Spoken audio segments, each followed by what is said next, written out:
খুলনায় এনসিপি নেতা গুলিবিদ্ধ, আশঙ্কাজনক অবস্থায় হাসপাতালে ভর্তি। ইমরুল ইসলাম ইমনের তথ্যচিত্রে জানাবো বিস্তারিত।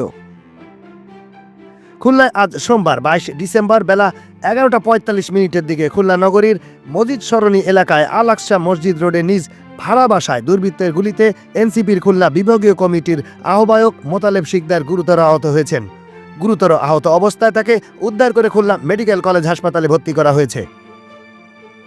সোনাডাঙ্গা মডেল থানার তদন্ত কর্মকর্তা ওসি অনিমেষ মণ্ডল জানান, গুলিতে আহত মোতালেব নামের ওই ব্যক্তিকে উপস্থিত জনতা উদ্ধার করে প্রথমে খুলনা মেডিকেল কলেজ হাসপাতালে নিয়ে যায়। পরে চিকিৎসকদের পরামর্শে তার মাথার সিটি স্ক্যানের জন্য শেখপাড়া সিটি ইমেজিং সেন্টারে নেওয়া হয়।